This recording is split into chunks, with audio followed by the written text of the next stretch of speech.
Y vamos a comenzar la primera nota, Marcelo. Así es, vamos a empezar a hablar con el doctor Emilio Riestra, abogado penalista, para conversar sobre los recientes casos de siniestros viales con implicancias penales. ¿Qué te parece, Emilio, si desgranamos un poquito este caso resonante del cantante Pepo? Cómo no, con todo gusto. Bueno, en principio, decime vos en materia penal, ¿cómo ves un siniestro de estas características? Alguien que hace un viaje a la costa por trabajo, parece un viaje normal, donde todo transcurre, o debiera transcurrir todo tranquilamente, termina siendo un accidente fatal con 2 personas muertas, con heridos, con imputaciones de que se estaba bebiendo alcohol, o que se venía bebiendo alcohol, que se venían filmando videos. Si a vos te llega un caso así, ¿cuál sería tu postura como abogado penalista? Bueno, te contesto la primera pregunta que haces en cuanto a que uno tendría que, las personas que conducimos tendrían que tener observancia de los deberes de cuidados y abstenerse de consumir alcohol, por supuesto estupefacientes, y cumplir con las normas de tránsito. Ahora bien, se dan una serie de circunstancias en las cuales esta situación ideal a veces no se da. Entonces se puede vivir la situación como abogado a los efectos de poder defender a una persona que tiene esta situación bajo diferentes aristas. La primera de todas es... yo veo, la verdad es que los jueces tienen elementos que hace unos años no poseían, que es el tema de, primero, las cámaras de seguridad que hay en todas las rutas, en las arterias principales de las ciudades de nuestro país. Pero la otra situación está dada por las redes sociales y por el hecho de que las personas, existe como una especie de Truman Show o de Gran Hermano permanente, en el cual, sobre todo la gente más joven, se filma permanentemente.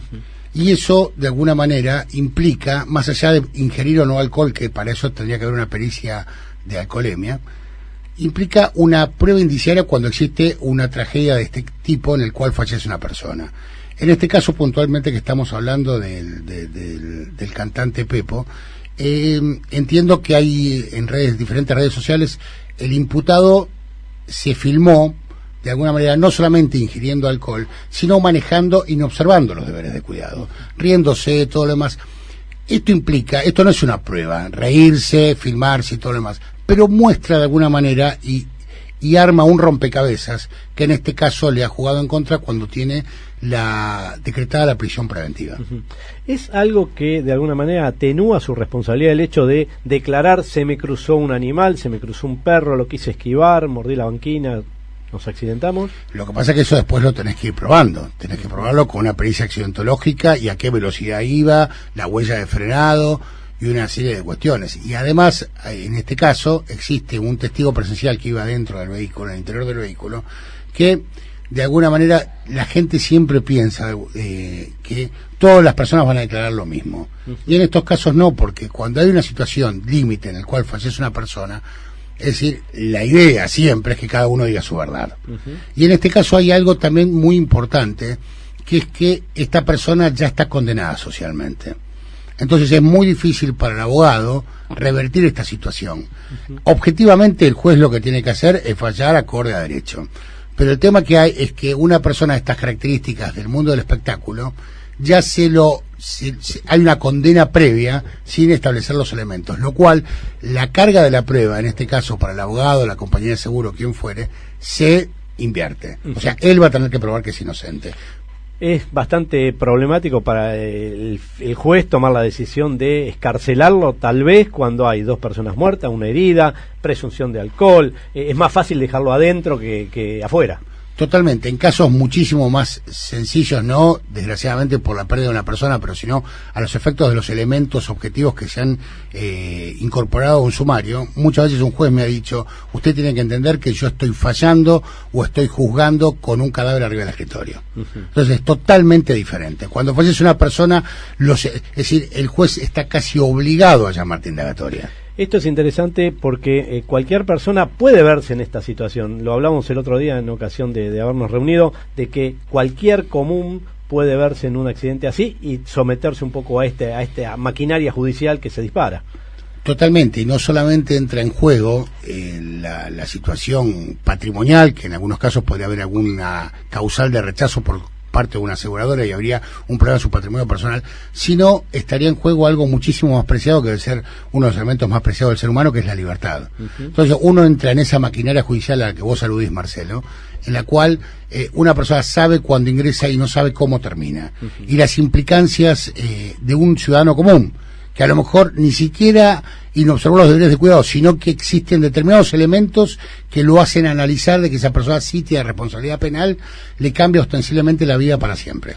Fíjate que tal vez, desde el punto de vista civil, tuviese cobertura, tal vez hubiese tomado 1 o 2 copas, estuviese arriba de 0,50 pero abajo de 1, que es lo que te cubre el seguro, tal vez el exceso de velocidad no era tanto, recordemos que la póliza habla de hasta excluir cuando se va más de un 40% de la velocidad para ese tramo, era 110, aunque está la situación de niebla, pero obviamente lo que decís, o sea, más allá que el seguro me cubre, sí, pero la penal es todo este fárrago de trámites y cosas que sí o sí las tenés que pasar. El ciudadano común que no pasó por esta situación no tiene la menor idea de lo que sucede. Colegas civilistas me dicen, la gente se toma un Alplax o no duerme 2 o 3 días antes de ir a una audiencia de divorcio. Cuando alguien va a una audiencia por homicidio culposo, por lesiones graves, realmente vos la ves absolutamente desfigurada, porque en ese momento el abogado no habla más, el abogado asesora y tiene la entrevista previa anteriormente, pero después el abogado comúnmente se dice de palo, no se puede meter, ni siquiera puede mirar a los ojos a su defendido. Y ahí estás vos con tu alma y un fiscal que está diciendo, de acuerdo a lo que usted diga, usted puede llegar a tener prisión efectiva. Y ahí cambia toda la situación. Todas estas películas que son a veces de golpes muy bajos, de la cárcel y todo lo demás, no tienen ni el mínimo asomo de lo que realmente es estar detenido. Realmente me parece que tendría que haber en la secundaria, en la adolescencia, una visita guiada. Totalmente. ¿Viste? ¿Sabes dónde se hace eso en Estados Unidos? Sí. Cuando alguien comete algún tipo de delito, es decir, lo llevan 24 horas guiada a un lugar, a una penitenciaría, a un centro de detención, para que vea lo que es la sordidez de ese lugar. Eso potenciémoslo en un país como Argentina.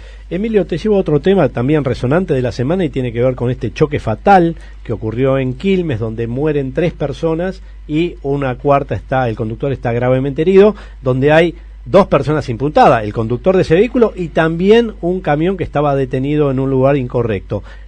Charlemos un poquito de este caso. ¿Por qué quedan imputadas, bueno, obviamente el conductor y también el camionero? Lo del conductor es más sencillo, creo que el video, si se muestra que el video realmente está, hay muestra clara y una prueba indubitable de que el conductor venía a exceso de velocidad, no tenía control de su vehículo. Me parece que la imputación tiene 23 años, está muy claro y tiene responsabilidad penal sin ninguna duda. Ahora bien, todos nos preguntamos por qué, yo no me lo pregunto porque lo sé, claro, pero por qué de alguna manera el camionero también es imputado y seguramente va a quedar procesado en un proceso por homicidio culposo. Primero hay que establecer las condiciones por las cuales un vehículo, ya sea de gran porte o no, como es el caso de este camión, se detiene en ese lugar. Lo primero que habría que averiguar es por qué se detiene. Si se detuvo por un problema mecánico, y aparte otra cosa, es si ese problema mecánico se detuvo, ¿cuántos segundos o minutos pasaron? Claro, perfecto, si a vos se te problema y la señalización del camión. Exactamente. Pues a vos se te queda el vehículo en el momento y atrás viene uno y te lleva puesto, la verdad que la realidad tenés pocos elementos para ponerte el chaleco, poner el cono, bajar, hacer señas, llamar al 911. Está muy acotado en cuanto al tiempo, ¿no? Entre un evento y el otro. Ahora bien, si está haciendo carga y descarga, si se detuvo a hablar por teléfono, o está esperando, por ejemplo, para iniciar carga y descarga. Bueno, ahí está la imputación. Y ahí está la inobservancia de los deberes de cuidado, a pesar de estar detenido. Tiene mucho sabor a culpa concurrente este caso, ¿no? Donde podría concurrir la culpa de aquel que conducía el auto de menor porte y con el camión. Yo no tengo dudas que hay una concurrencia. Lo que pasa es que penalmente, recién hablábamos con Fernando, no hay concurrencia en sede penal. En sede penal, o sos responsable o no. Es Pato Gallareta en sede penal. Ajá. O sea que vos podés quedar procesado, condenado y luego civilmente, obviamente ahí sí correría la concurrencia civil. Exactamente. Acordate pero que la penal no te la quita nadie. Tal cual. Claro. Acordate que la sede penal obliga a la sede civil, no así al revés. Pero si a vos te encuentran responsabilidad penal, evidentemente, por más que el otro haya estado alcoholizado, haya redes sociales y todo, si vos frenaste, te detuviste mal con ese vehículo, vas a quedar procesado y condenado. Las noticias hablan de una previa donde tal vez se consumió alcohol. ¿Cómo se hace en la práctica cuando una persona llega muy mal herida a un hospital, en una emergencia? ¿Se toman las muestras de alcoholemia en ese momento? ¿En qué momento se toman? Y se pueda determinar si esa persona estaba o no alcoholizada. En un mundo ideal, la alcoholemia se tiene que realizar en todos los casos de que existe un accidente, donde existe un lesionado, leve, grave, gravísimo, siempre tendría que haber. Eso se puede hacer por 3 maneras diferentes: extracción no compulsiva de sangre, orina y pipeta de aire. ¿Por qué estamos hablando de no compulsiva? Porque en la Argentina la policía no tiene el poder de la fuerza como para sujetar a una persona y sacarle sangre por la fuerza. Lo que sí, que con la nueva legislación y la actualización de las normas, la negativa a extraerse sangre para un control de alcoholemia implica una prueba de responsabilidad, y eso implicaría, en el caso de un muerto, pena efectiva. Eso también figura dentro de las condiciones del seguro de responsabilidad civil o de la negativa.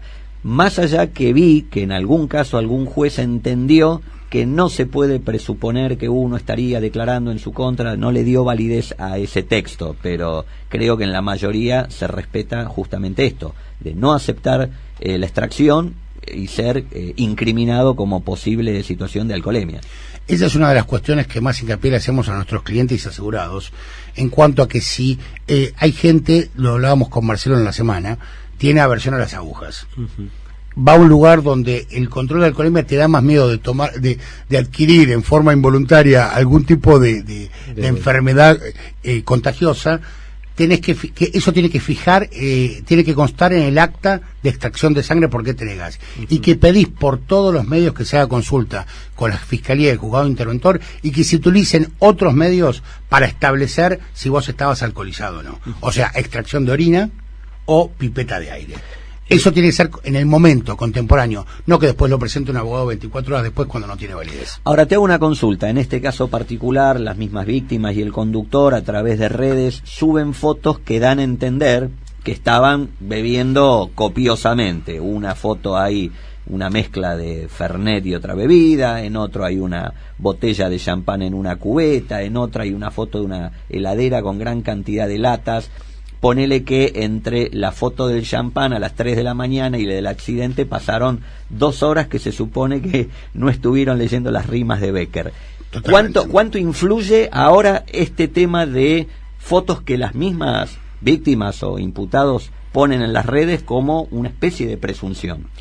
La justicia tiene pruebas que son pruebas objetivas y contundentes y pruebas indiciarias. La colección de la prueba en delitos comunes, ya sea dolosos o culposos, en este caso son culposos, es como una especie de armado rompecabezas, en el cual vos armás que en la red social una persona estaba tomando, iba a exceso de velocidad, y la extracción de alcoholemia por X razón se hizo 2 o 3 horas después. Evidentemente todo eso le va a dar un marco al juez para establecer de que hubo algún tipo de negligencia en cuanto a esta ingesta. Ahora bien, si vos me preguntás puntualmente como abogado, si él está filmándose y supuestamente no se cortó la cadena de reserva de la sangre, que tiene una protocolización, para una cadena de mandos para protocolizar y establecer que esa sangre es la del imputado, si eso da 0, por más que esté en las redes sociales y todo, a los efectos, después tendrías que hacer una imputación a los que custodiaron esa prueba, pero realmente si da 0, para la justicia es 0. Cortito, esta protocolización que decís, ¿se da también en emergencia?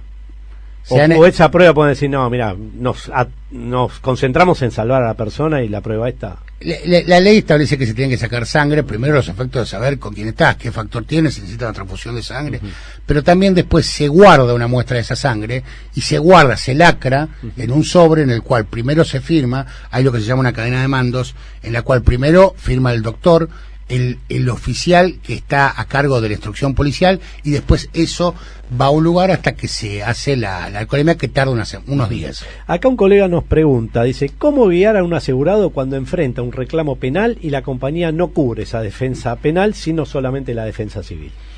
Yo les diría consultar a un abogado penalista a los efectos de que vea el sumario y establezca las posibilidades que exista realmente de que esta persona pueda llegar a tener una condena, que esa condena no siempre termina, que la minoría de las veces termina en una condena efectiva, o sea, de cumplimiento firme. Pero la realidad es que muchas veces junto con una salida alternativa de ese conflicto, puede existir una inhabilitación para conducir por de 3 a 6 años. Y la realidad que a muchos de nuestros asegurados, a nosotros mismos en la vida personal, por una situación no querida y a lo mejor que no tenemos responsabilidad, que nos quiten la licencia por 6 años, la verdad que muy agradable no es. Y eso es muy frecuente que esté ocurriendo en la práctica. Vemos que aquel que tiene un pequeño incidente con una bicicleta, con una moto, se le termina siendo retirado del registro. Sí, cada vez más, porque además esto tiene que ver con el humor social en el país imperante. Y la sociedad está pidiendo cada vez condenas. Es decir, cada vez hay más inobservancia a esos deberes de cuidado en la conducción y cada vez se piden más condenas, pero es algo un tanto incongruente, ¿no? Porque cada vez pedimos penas mayores y cada vez manejamos peor. Bueno, gracias Emilio por estos minutos que le diste a Tiempo de Seguros. Gracias por acompañarnos y calculo que te quedas tomando mate con nosotros. Que me quedo. Mil gracias es un gusto estar con ustedes y un saludo a toda tu querida audiencia.